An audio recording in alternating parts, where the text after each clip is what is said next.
नमस्कार छात्रों, आप सभी का इस चैनल पे स्वागत है। मैं हूं गंगाधर हंडे और आज हम इस वीडियो के माध्यम से 10वीं बोर्ड परीक्षा 2024 के लिए हिंदी उपोजित लेखन जो कि प्रश्न पांचवा उसमें कहानी लेखन के बारे में इस वीडियो के माध्यम से हम दो उदाहरणों के साथ देखने वाले हैं। तो प्रश्न पांचवा आ के अंतर्गत कहानी लेखन आता है। निम्नलिखित मुद्दों के आधार पर 70 या 80 शब्दों में कहानी लिखकर उचित शीर्षक दीजिए तथा उस कहानी से हमें जो सीख मिलती है वह सीख हमें लिखनी है। ये 5 अंक के लिए प्रश्न पूछा जाता है। तो ये जो 5 अंक है उसमें उचित शीर्षक के लिए 1 अंक और सीख के लिए 1 अंक और कहानी का जो विस्तार है उसके लिए 3 अंक, ऐसी कुल मिलाकर 5 अंक होते हैं। तो हम देखते हैं परीक्षा में इस प्रकार हमें प्रश्न पूछा जाता है।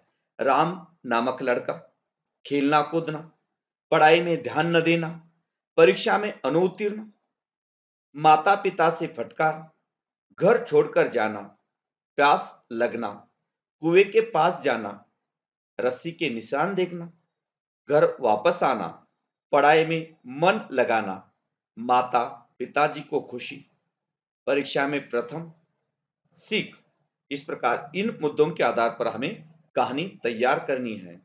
तो परीक्षा में हमें इस प्रकार हम कहानी तैयार कर सकते हैं। कहानी के लिए उचित शीर्षक जो है वह है रस्सी के निशान या मेहनत का फल।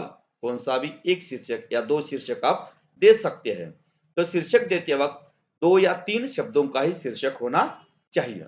अब कहानी की शुरुआत जो है, कहानी ज्यादा से ज्यादा कहानी हमें भूतकाल में लिखनी है। तो इस प्रकार राम नाम का एक लड़का था। उसकी बहन गीता सुशील और पढ़ाई में होशियार थी, परंतु राम को खेल-कूद और शरारतों के सिवा कुछ भी सूझता नहीं था। पढ़ाई में तो उसका मन ही नहीं लगता था। वह पढ़ता तो भी उसे कुछ याद नहीं रहता था। पढ़ाई न करने के कारण वह परीक्षा में बुरी तरह से अनुत्तीर्ण हो गया। परीक्षा फल उसके माता-पिता देखकर बहुत नाराज हो गए और राम को उन्होंने कड़ी डांट फटकार लगाई। उससे दुखी होकर राम ने घर छोड़कर कहीं दूर जाने का निश्चय किया। राम रास्ते में चलते जा रहा था। रास्ते में उसे एक कुआं दिखा। कुछ औरतें कुएं पर पानी भर रही थी। राम को प्यास लगी थी, इसलिए वह कुएं के पास जाकर उसने पानी के पीने के लिए पानी मांगा। इसके साथ साथ अचानक पानी पीते पीते उसका ध्यान कुएं की जगत की दीवार पर चला गया। उस दीवार पर निशान बने हुए थे। तो तभी राम ने एक महिला से पूछा, चाची, ये निशान किसके हैं? उस महिला ने बताया, बेटा, ये निशान रस्सी के घिसने से बने हैं। रस्सी के बार बार घिसने से ये निशान बनते हैं। उस महिला की ये बात से राम के दिमाग में बिजली सी रौंद गई। उसने सोचा कि जब रस्सी से बार बार घिसने से पत्थर पर निशान बन जाते हैं तो बार बार पढ़ाई करने से मुझे पाठ याद हो सकता है। ऐसा सोचकर राम घर वापस आ गया और पढ़ाई करने लगा। राम में आया यह परिवर्तन देखकर उसके माता पिताजी का खुशी का ठिकाना न रहा। राम वार्षिक परीक्षा में प्रथम श्रेणी में उत्तीर्ण हो गया। तो ये जो कहानी है, कहानी हमें इस प्रकार 2 या 3 परिच्छेद में लिखनी चाहिए। तो इस कहानी से हमें जो सीख मिली है, सीख के लिए 1 अंक, मेहनत और लगन से जटिल काम में भी सफलता मिलती है। तो इस प्रकार सीख 1 या 2 वाक्यों में लिखनी है। अब देखेंगे दूसरी कहानी। 2 पड़ोसी स्त्रियां, एक निसंतान। एक संतान युक्त निसंतान वाली का ईर्ष्या करना, बच्चे की मां का बाहर जाना, बच्चों को चुराना, बच्चे के लिए झगड़ा, न्यायालय में दोनों द्वारा उसे अपना पुत्र बनाना, न्यायाधीश का बच्चे को दो टुकड़ों में बांटने को कहना, निसंतान स्त्री वाली चुप्पी, सच्ची मां द्वारा बच्चे के टुकड़े न करने और निसंतान स्त्री को सौंपने की प्रार्थना, न्यायाधीश का फैसला और सीख। तो इस प्रकार आपको कहानी आई तो यह इस प्रकार लिखनी है। मां की ममता अथवा चतुर न्यायाधीश, दो में से एक शीर्षक आप दे सकते हैं या दो शीर्षक भी आप दे सकते हैं। तो कहानी इस प्रकार शुरू करनी चाहिए।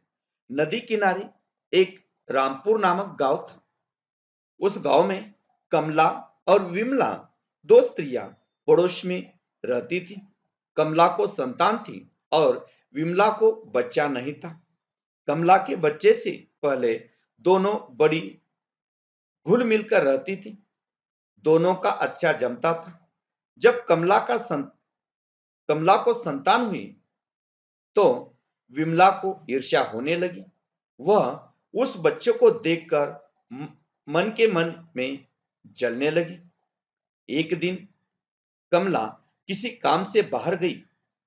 बच्चों को अकेले घर में देखकर विमला का मन पिघल गया। उसने बच्चों को चुरा लिया। जब कमला घर लौटी तो बच्चा घर में नहीं था। यह देखकर वह घबरा गई। कमला ने बच्चों को बहुत खोजा लेकिन उसे बच्चा नहीं मिला। बच्चा न मिलने के कारण वह शोर मचाने लगी। सारे गांव वाले कमला के घर की तरफ चले गए। कमला ने कहा, मेरा बच्चा घर में नहीं है, मेरा बच्चा गुम हो गया है। तभी विमला के घर से बच्चे की रोने की आवाज आने लगी। विमला के घर में जाकर देखा तो विमला बच्चों को गोद में लेकर बड़ी बैठी हुई थी। कमला के द्वारा बच्चों को मांगने पर बच्चा देने के लिए विमला ने इनकार कर दिया। यह कहने लगी कि यह बच्चा मेरा है। बात अंत में अदालत तक पहुंच गई। दोनों स्त्रियां बच्चों को अपना पुत्र कहने लगी। न्यायाधीश ने दोनों की कहानी सुनकर बच्चों को दो टुकड़े कर बांटने का सलाह दिया।